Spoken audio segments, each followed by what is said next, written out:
Jeżeli interesuje Was kwestia łamania praw człowieka na Białorusi, chcielibyście dowiedzieć się, jak spędzają Sylwestra przeciwnicy reżimu i czym jest wolność dla opozycjonisty, koniecznie musicie obejrzeć rozmowę Uniwerek TV z białoruskim opozycjonistą, dziennikarzem, ale także studentem naszego uniwersytetu Frankiem Wiaczorką. Zapraszam.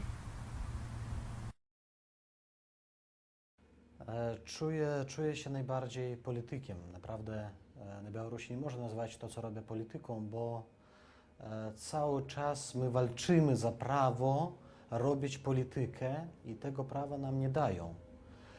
Bierzemy udział w wyborach, ale naprawdę to nie są wybory, to jest tylko kampania wyborcza, w którą spróbujemy się pokazać, że może być inne życie, że może być alternatywa Łukaszence. I chciałbym oczywiście zostać politykiem, ale to będzie możliwe tylko wtedy, kiedy Białoruś zostanie krajem demokratycznym.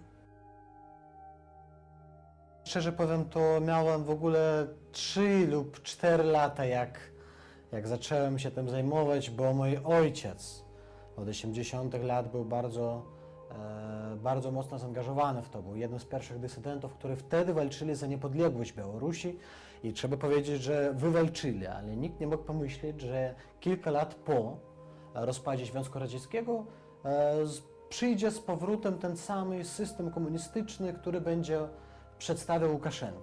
Pierwszy raz chodziłem na wybory w 1994 roku, nie głosowaliśmy na Łukaszence, on został prezydentem i to byli na pewno ostatnie wybory demokratyczne, bo wszystkie następne zostali sfałszowane. Ja w końcu 90 lat miałem 11-12, zaangażowałem się do ruchu demokratycznego, kleiłem różne wklejki, roznosiłem ulotki, agitowałem za opozycję. Oczywiście to nie miało sensu, ale to było fantastyczne doświadczenie. I pierwszy raz miałem 13, jak mnie zatrzymała milicja. Miałem 18, jak pierwszy raz potrafiłem do więzienia.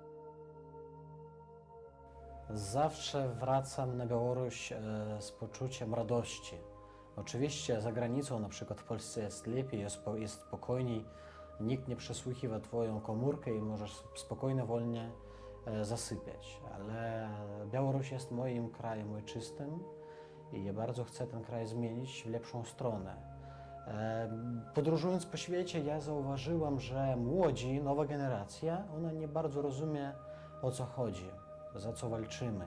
Demokracja, komunizm, autokracja, Łukaszenka, dyktatura to są takie pojęcia bardzo dalekie, niedostępne, również polskiej młodzieży. Ale myślę, że Białoruś dzisiejsza to jest bardzo dobry przykład, bardzo niezły podręcznik dla wszystkich tych, których to chce wiedzieć, jak to było za czasami PRL-u, jak to było w czasie stalinowskich represji, co ludzie czuli. Tu niedaleko, 200 km od Warszawy jest kraj, gdzie ta historia jest zakonserwowana. I z jednej strony to jest dramatycznie, ta walka, więzienia, areszty, represje, ale z drugiej strony to jest ciekawe doświadczenie i to jest dyktatura, którą można obejrzeć własnymi oczami.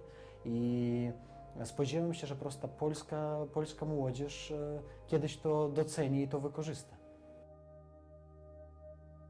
Miałem 20 lat, jak mnie wyrzucili z uniwersytetu, przepuściłem 2 egzaminy, jak siedziałem w więzieniu. Przychodzę do dziekana, on mówi, przepraszam, ale pan tu więc studiować nie będzie. Pisałem do różnych uczelni, uniwersytetów w Mińsku. Wszyscy mnie zrezygnowali. Nikt nie chce mieć opozycjonista na studiach. Potem zabrali do wojska, a po wojsku napisałem list do Barbary Kudryckiej, ministra nauki i szkoły wyższej w Polsce. I ona mnie pomogła znaleźć stypendium i dostać możliwość studiowania na Uniwersytecie Warszawskim, gdzie teraz studiuję. Oczywiście to nie znaczy, że ja wyjechałem z kraju. Ja nadal mieszkam i pracuję i działam na Białorusi, ale w tym momencie ja otrzymuję edukację w Polsce i jestem z tego bardzo dumny. Wojska mnie zabrali od razu po wyrzuceniu z uczelni. To jest jednostka na południu Białorusi, na granicy z Ukrainą. Służyłem w wojskach przeciwlotniczych i przez 1,5 lata walczyliśmy z NATO. Codziennie ideologii powtarzali, że jesteście żołnierzami, że NATO przygotuje atak na nas. Na ścianach punktu komandnego wisieli obrazki z samolotami polskimi, amerykańskimi i uczyli nas różnych specyfikacji, jak po nich strzelać, a ja byłem strzelcem i u mnie był swój okup, z którego musiałem strzelać po polskich i amerykańskich samolotach. Oczywiście i na szczęście tak nie stało, ni po kim nie strzelałem, ale wojska to było dobre doświadczenie, chociaż bardzo trudno, bo te próby zastraszenia, groźby i łamania, które przeżyłem w wojsku, nigdy w życiu więc nie czułem. I były takie czasy, kiedy zostawałem absolutnie sam i tak się wydawało, że już trochę się złamię.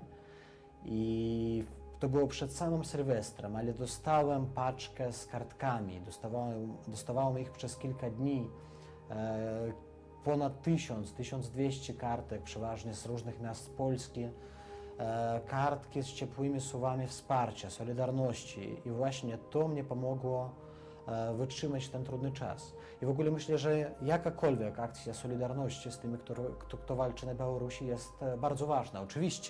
Oczywiście sprawa zmian to jest sprawa samych Białorusinów, ale bez wsparcia z zewnątrz, bez uczucia, że gdzieś tam są ludzie, którzy wspierają, u nas nic nie uda.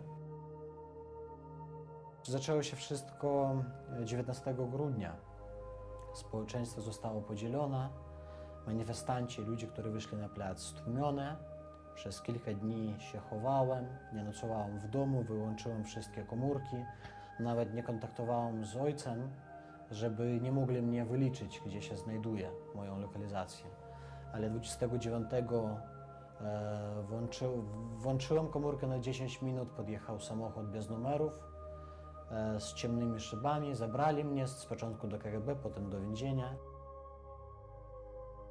W samym pytaniu jest błąd, bo Łukaszenka nie zwyciężył z wynikiem 79%, tak samo jak frekwencja nie była 90%. Wybory zostały sfałszowane i ja od początku do końca głosowania byłem na stacji do głosowania. I każdą osobę, która przychodziła, my liczyliśmy też kartki w dzień głosowania. I na naszej stacji do głosowania, gdzie obserwatorzy pracowali bardzo skutecznie i aktywnie, Łukaszenka nawet oficjalnie zdobył tylko 37%.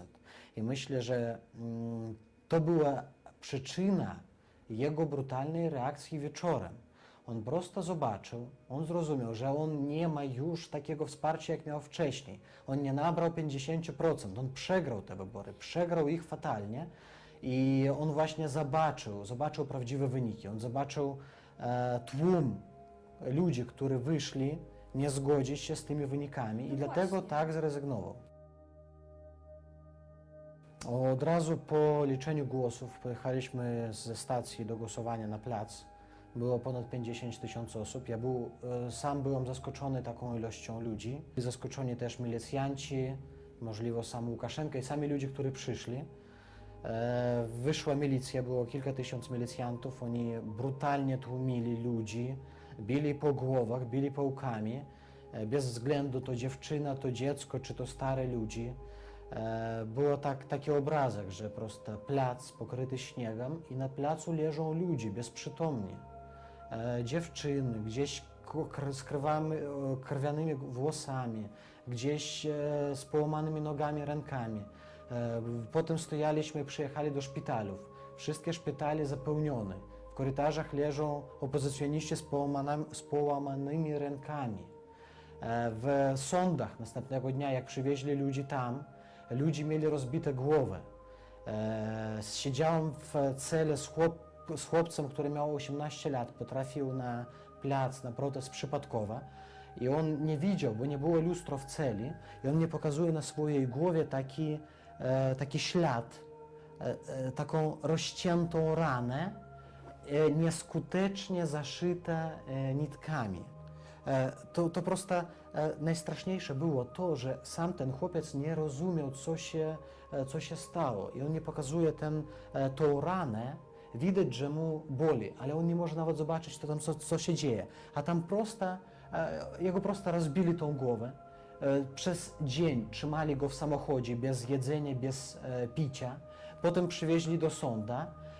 Przed sądem zajechali do ambulatorii, za 15 minut zaszeli tą ranę, a potem na sądzie dali mu 13 dni i spotykał razem z nami Sylwester w więzieniu. I tak było wszędzie. Najstraszniejsze to, że te milicjanci, oni bili po głowach. To jest zakazane według wszystkich reguł międzynarodowych wykorzystania środków specjalnych. Społeczeństwo zostało bardzo podzielone. Nie ma teraz nic średniego. Jest albo za Łukaszenkę i przeciw Łukaszence. I ty albo będziesz milczał i się zgadzał z sytuacją, albo pójdziesz walczyć do opozycji. Podzielone są również rodziny.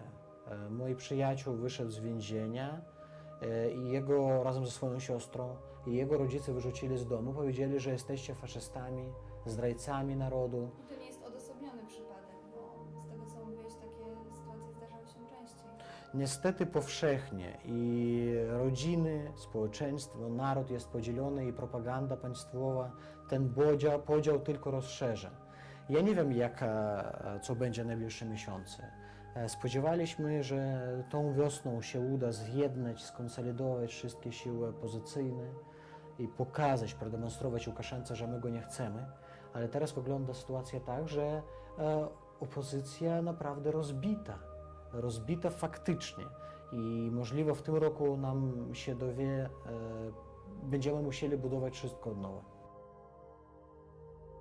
A w dużych miastach jest zakaz na zainstalowanie bez specjalnego pozwolenia sprzętu satelitarnego i dlatego nie wszędzie można go dostać, ale sytuacja się zmienia, ludzie pragną, chcą nowe informacji i podłączają się kto do internetu, kto do niezależnych radiostacji, kto do Belsatu i kręg naszych zwolenników się zwiększa z każdą chwilą.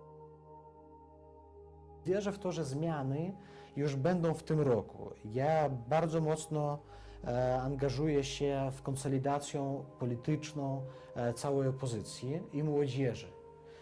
Spodziewam się, że nam się uda stworzyć jakiś ruch młodzieżowy, który by zjednał ludzi jak w Mińsku, tak i w prowincji. Najbardziej studentów, również tych, którzy zostali represjonowani w trakcie ostatniej kampanii wyborczej. I jak ta konsolidacja się odbędzie, to wtedy my możemy zorganizować akcję protestu, podobne do tej, co było 19 grudnia, jesienią 2011 roku, czas wyborów parlamentarnych. W tym momencie Polska finansuje wiele projektów międzynarodowych, niezależne media na Białorusi, pomaga białoruskiej opozycji. Oczywiście to jest taka ograniczona pomoc, to jest materialna, ale bardzo ograniczona pomoc. Ale spodziewam się, że w najbliższym czasie będzie rozwój tej współpracy, będzie dofinansowanie również Belsatu, i najbardziej ja chcę, żeby rozwijała się nie prosto pomoc materialna konkretnym projektom, a współpraca ogólnonarodowa, żeby z jednej strony były podjęte sankcje przeciwko Łukaszenki i jego otoczenia, ale z drugiej strony, żeby współpraca między ludzi na niższym poziomie się rozwijała, kontakty między studentami, robotnikami, przedsiębiorcami, żeby to wszystko się rozwijało i żeby zwykle Białorusini czuli wasze wsparcie. To jest dla nas najważniejsze. Aktualnie jak nigdy. Wszystkie rodzaje represji już przeżyłem, w więzieniach siedziałem, z uniwersytetu zostałem wyrzucony, mnie już nie ma co tracić. No nie warto przesadzać, na sam rzecz to nie jest nic heroicznego, każdy na moim miejscu robiłby to samo, bo to jest prosty obowiązek i to jest żądanie dobrej przyszłości. I wierzę, że to wszystko, co ja osobiście i moi przyjaciele robią, to jest praca na przyszłość. Prosto jednego dnia możemy spokojnie, wolno sieść, pogadać, poimprezować się i wspomnieć o tym, co było, jak o strasznym śnie i zapomnieć na zawsze. I spodziewam się, że kiedyś my możemy podróżować, kursować między Polską a Białorusią, nie bojąc się być zaresztowanymi. Nie będziemy mieli żadnej granicy i będziemy tylko tylko rozwijać naszą współpracę, jak formalną, tak i nieformalną. I wtedy my możemy i poimprowizować, i poimprowizować, i wtedy my możemy i normalnie odpocząć. Ale odpoczynek potem. Teraz jest najważniejsza sprawa, jest cel, który musimy osiągnąć. Wolność to jest możliwość zasypiać w swoim łóżku, nie bojąc za jutro. Będzie wolność na Białorusi? Będzie, niedługo. Spodziewam się, że ten rok jest ostatni tego żachu, tego okropnego snu.